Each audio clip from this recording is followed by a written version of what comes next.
Bom, e aqui no estúdio a gente entrevista agora o presidente do Sindicato dos Oficiais de Justiça do Estado da Paraíba.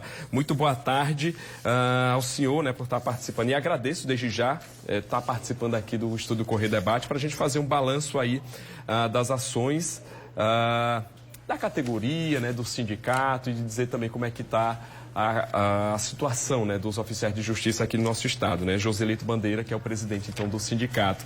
Joselito, então, boa tarde. Eu queria começar pedindo para a gente explicar melhor o papel do oficial de justiça. Muitas vezes as pessoas só conhecem, quando recebem uma intimação, mas são muitas atribuições, não é isso? Boa tarde mais uma vez. É verdade. Boa tarde, Simon. Inicialmente, agradecer a gentileza de ceder o espaço, de podermos interagir com a sociedade paraibana, levando essas informações. É verdade, Simon. Quando se fala do oficial de justiça, a ideia primeira que se tem é de intimação, vincula-se à intimação. Mas, na verdade, nós temos muito mais atribuições do que essa. Por exemplo, na Lei Maria da Penha, o oficial de justiça tem um papel fundamental de proteção e defesa da mulher, que é o cumprimento das medidas protetivas. E é uma atribuição nossa do oficial de justiça. Muitas vezes nós precisamos do apoio policial para cumprir esses mandados, para dar efetividade a essa decisão judicial. E, em essência, esse é o papel do oficial de justiça. Ele atua como efetivador das decisões judiciais. O juiz, quando, por exemplo, determina a soltura de alguém que está preso, aquilo se materializa quando o oficial de justiça cumpre aquele mandado, aquele alvará de soltura. Então, é o oficial de justiça esse elo entre o judiciário e a população. Nós somos a justiça na rua, nós somos a justiça de casa em casa, em espaços públicos, em instituições privadas. É o oficial de justiça que faz essa interlocução. Por isso, muitas vezes, esses profissionais, eles se veem em situação de perigo, como você falou, que às vezes precisa do auxílio da polícia, porque muita gente não entende o papel e desrespeita, mas não entende que a eleição está fazendo essa intermediação entre a justiça, só está levando aquela comunicação, não é isso? É verdade. Muitas vezes gera situações, inclusive, de risco. Até tivemos registro de casos de óbito aqui na Paraíba, graças a Deus, não passou de uma tentativa de homicídio, mas nós temos, a nível de Brasil, a nossa categoria tem enfrentado esse problema, por conta dessa noção que as pessoas têm, ou dessa falta de noção que as pessoas têm, de que o oficial de justiça, quando está ali, ele está cumprindo um papel em nome do judiciário. Ele é o Estado na rua, é ele que está materializando aquela decisão judicial. Só que também acho que é conveniente explicar que não é só mal notícia que o oficial de justiça leva, Às vezes se tem essa ideia equivocada. Muitas vezes a notícia que o oficial de justiça leva é muito boa. Você já imaginou quem, por exemplo, tem uma demanda e recebe a notícia de que tem um alvará para você fazer um resgate de 20 mil reais. Essa notícia ninguém vai achar ruim. E ela acontece com relativa frequência que a gente cumpre mandados dessa natureza. Exatamente. Bom, falar um pouquinho da situação aqui da categoria no Estado. Hoje são quantos oficiais de justiça? E queria saber já adiante também, se esse número está atendendo a demanda, se atende às necessidades do Estado. É preciso antes fazer um recorte. O oficial de justiça, ele existe em três níveis do Poder Judiciário. Nós temos o oficial de justiça do Tribunal de Justiça, que é a Justiça Comum Estadual, é o grupo ao qual eu pertenço. Nós temos o oficial de justiça federal, que atua na Justiça Federal, e o oficial de justiça da Justiça do Trabalho. O TRE não tem, a Justiça Eleitoral, ela costuma pegar emprestado, geralmente nós, do Estado. Hoje o TJPB conta com um quadro de 752 oficiais de justiça, sendo que no último concurso, que esse ano está completando 20 anos, nós fomos mais de 1.300. Hoje nós temos no Estado um déficit de 247 vagas. São hoje existentes no quadro de pessoal do TJPB 999 cargos, vagas, 999 cargos de oficial de justiça, sendo que em exercício efetivo só tem hoje 752. Então nós temos uma deficiência aí de 247 cargos. Isso considerando que agora no começo da gestão do desembargador Márcio Murilo, houve uma extinção de cargos, houve uma mudança na lei da estrutura administrativa do tribunal e uma redução de cargos, que nós éramos aproximadamente 1.400 cargos e passou a ser apenas 999. Bom, e esse número menor do que a necessidade, o que é que gera na prática? Ou seja, é uma sobrecarga maior para aqueles que estão na ativa ou é um atraso nas demandas judiciais? É verdade, você foi cirúrgico. O quadro é exatamente esse.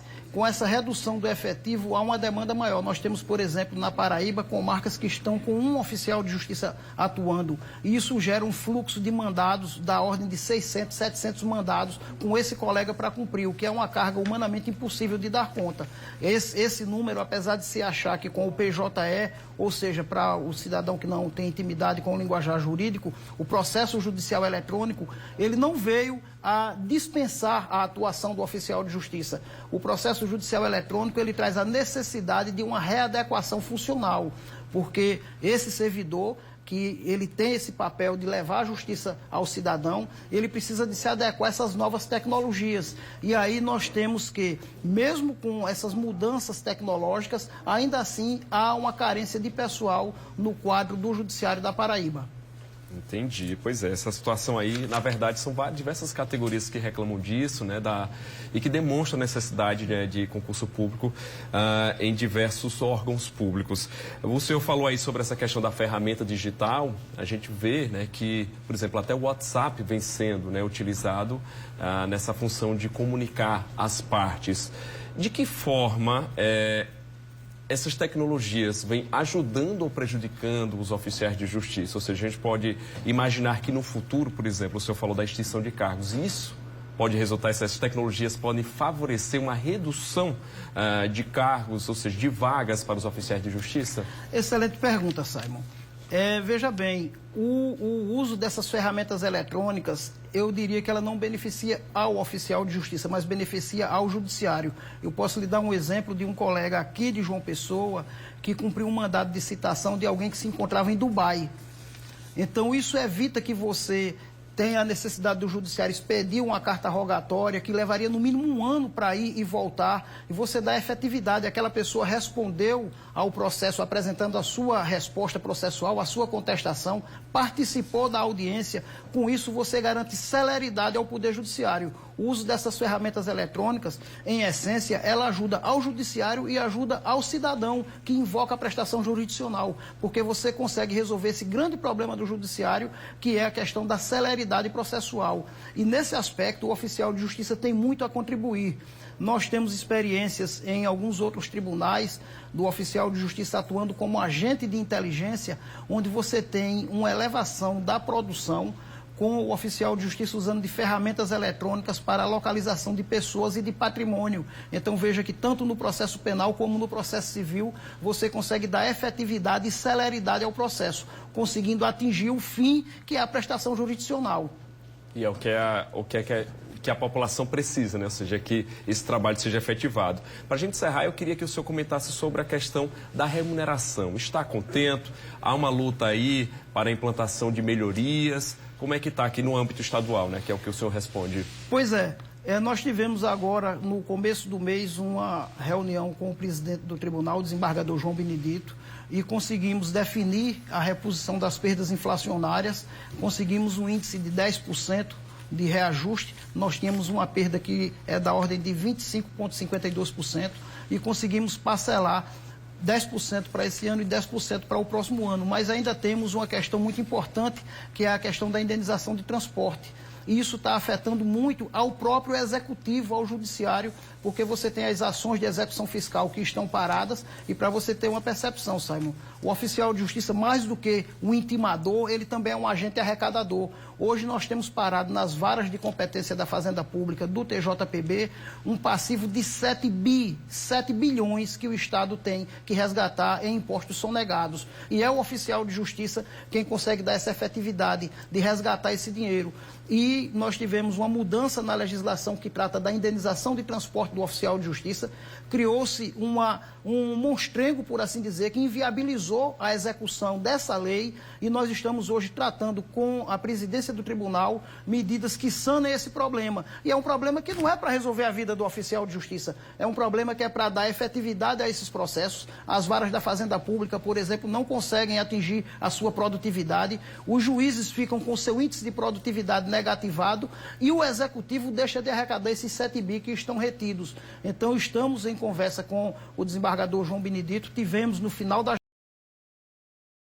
uma reunião com a participação do atual presidente, do procurador do Estado, e acredito que nos próximos 90 dias nós deveremos conseguir desvendar esse imbróglio e fazer com que o oficial de justiça contribua para aquela função, aquela missão que a própria Constituição diz que é um dos princípios da administração pública, que é o da eficiência. E é isso que nós buscamos. Quando o oficial de justiça tenta atuar como oficial conciliador, como agente de inteligência, como leiloeiro, o que nós queremos é prestar um serviço ao jurisdicionado com o princípio da eficiência em primeiro lugar e mostrar que o nosso cargo, aí complementando a sua pergunta sobre o risco de extinção do cargo, não. Nós estamos lutando por um redimensionamento das atribuições e mostrar a importância que o oficial de justiça tem para o judiciário, para a sociedade, que é o nosso patrão, é quem nos paga. Tá certo. Queria agradecer a participação aqui de Joselito Bandeira, que é o presidente do Sindojus, né? Então, obrigado mesmo por trazer esses esclarecimentos à população e a gente deseja boa sorte aí, né, nessa luta, né, por melhorias para a categoria. Sou eu quem agradeço e me ponho à disposição sempre que o Sistema Correio desejar essa interlocução. Sei da importância, a sua audiência é uma audiência qualificada, é uma emissora que tem capilaridade por todo o Estado, isso faz com que tenhamos essa oportunidade de levar à população esses esclarecimentos que muitas vezes não conseguem chegar.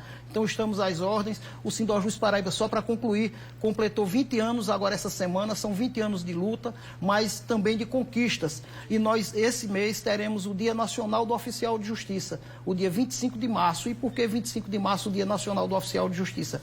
A primeira Constituição do Brasil, de 1824, foi promulgada no dia 25 de março. E lá nela, no dia 26, no artigo 156, falava do oficial de justiça como carreira de Estado. Então, tá certo. Então, muito obrigado. E a gente já deixa os parabéns também a toda a categoria.